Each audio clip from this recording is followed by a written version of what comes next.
नमस्कार दोस्तों, मैं अधिवक्ता राजेश सोनी। आज हम चर्चा करने जा रहे हैं भरण पोषण के बारे में, अर्थात मेंटेनेंस के बारे में। मेंटेनेंस क्या है? शादी के बाद मिलने वाला जो खर्च होता है उसे मेंटेनेंस कहते हैं। हालांकि मेंटेनेंस सिर्फ पति पत्नी के मामलों में ही नहीं होता, बच्चे के मामले में भी होता है और कुछ माता पिता के मामलों में भी होता है। तो हम ये जानेंगे कि मेंटेनेंस कहते किसे हैं और मेंटेनेंस कौन ले सकता है, इसके किस कानून के तहत दिया जाता है और मेंटेनेंस के लिए आवेदन कैसे करें।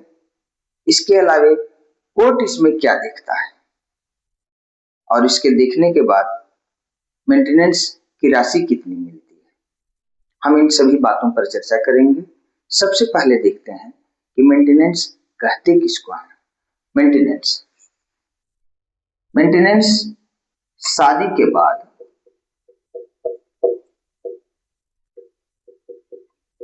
मिलने वाले खर्च को, मिलने वाले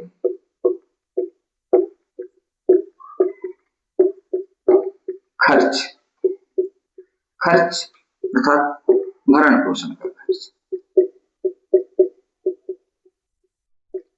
को ही मेंटेनेंस कहते हैं।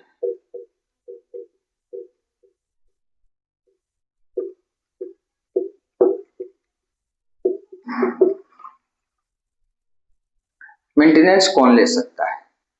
मेंटेनेंस लेने वाले 3 लोग होते हैं। मेंटेनेंस कौन ले सकता है?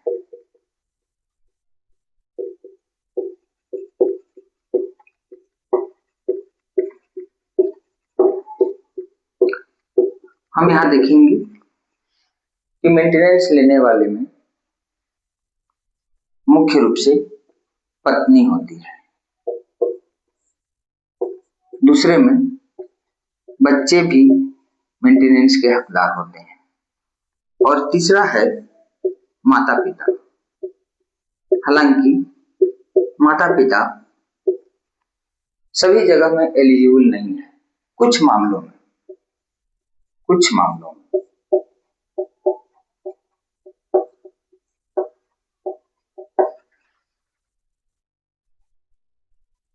अब हम देखेंगे कि मेंटेनेंस किस कानून के तहत मिलता है। मेंटेनेंस किस कानून के तहत मिलता है? मेंटेनेंस मिलता है भारत में इसके लिए कानून है सेक्शन 125 सीआरपीसी की धारा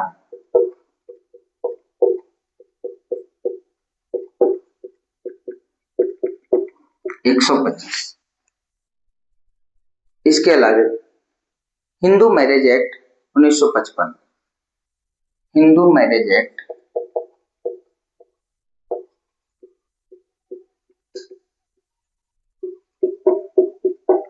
1955 के तहत, और एक तीसरा कानून है protection of women from domestic violence act 2005, protection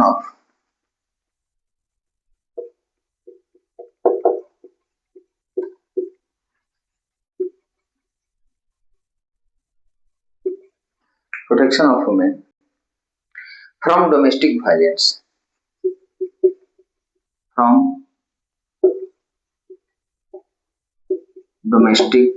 violence,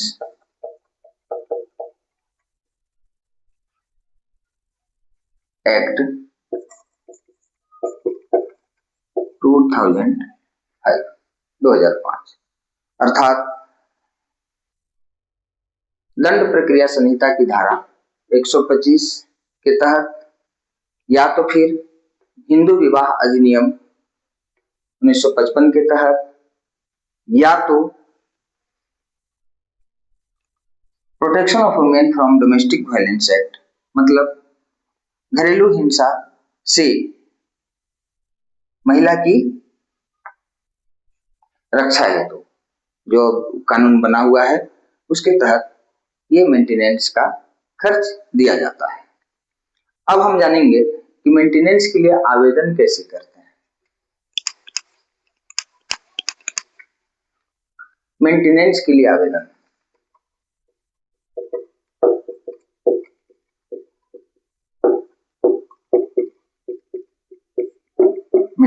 के लिए आवेदन करने की प्रक्रिया,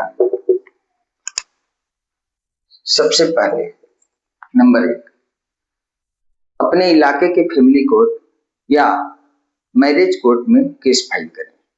तो सबसे पहला प्रक्रिया है केस फाइल करना।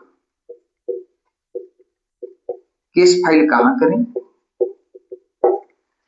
या तो फैमिली कोर्ट में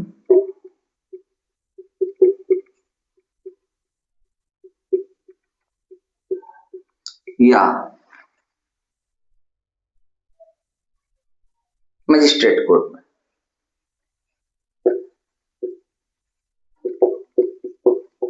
मजिस्ट्रेट कोर्ट में इन दो जगहों पर आप अपना आवेदन पिटीशन दे सकते हैं। इसके बाद इसमें आपको जरूरी जानकारी होनी चाहिए कि इसमें डॉक्यूमेंट क्या क्या लगेगा। मुख्य रूप से जो डॉक्यूमेंट लगेगा वो होगा डॉक्यूमेंट्स, दस्तावेज।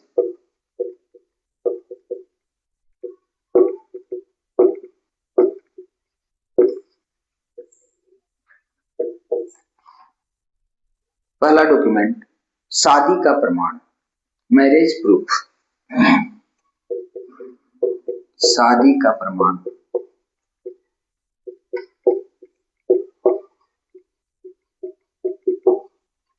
Marriage proof.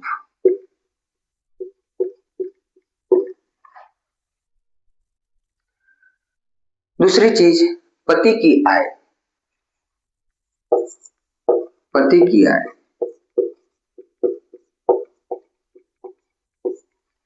Income of husband. पति की आय क्या होगी वो देखना होगा, इसकी जानकारी देनी होगी। और अपनी आर्थिक स्थिति, खुद की स्वयं की आर्थिक स्थिति,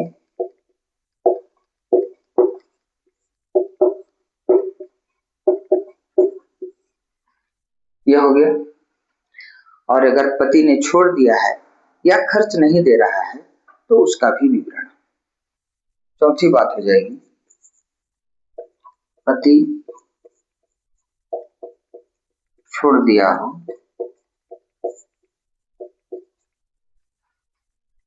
या खर्च नहीं दे रहा हो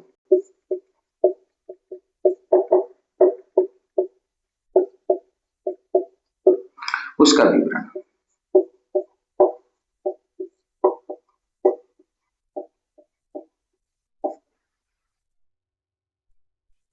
अब इसमें कोर्ट क्या देखता है हम उसके बारे में जानते हैं।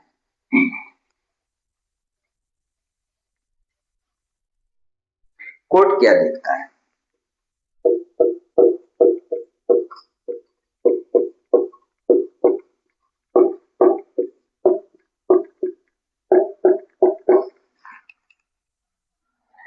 कोर्ट भी जो जानकारी मांगी जाती है वही देखता है, अर्थात पति की कमाई।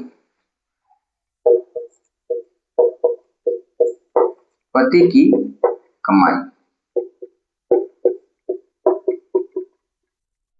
Income of husband. अब पत्नी और बच्चों की जरूरतें। पत्नी और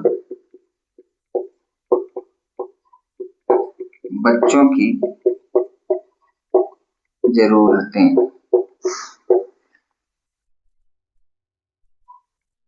इसके अलावा जीवन स्तर, जीवन स्तर जिसको हम कह सकते हैं लाइफ स्टाइल। और चौथी सबसे अहम, परिवार की जिम्मेदारियां।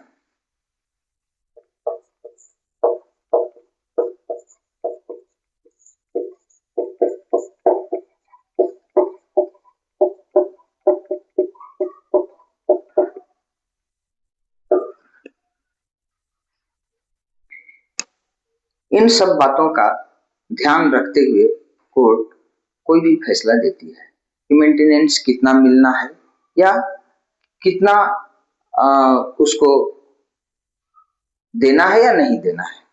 तो कितना मेंटेनेंस मिलता है, हम इस पर भी चर्चा कर लेते हैं। मेंटेनेंस कितना मिलता है,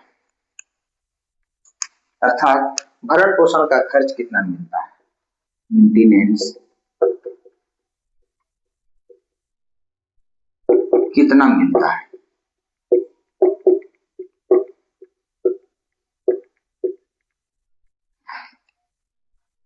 देखिए, इसके लिए कोई फिक्स रकम नहीं होती। कोर्ट पति की आय और जरूरतों के हिसाब से तय करता है। तो हम इस जानेंगे कि मेंटेनेंस का कोई भी निश्चित रकम नहीं होता है।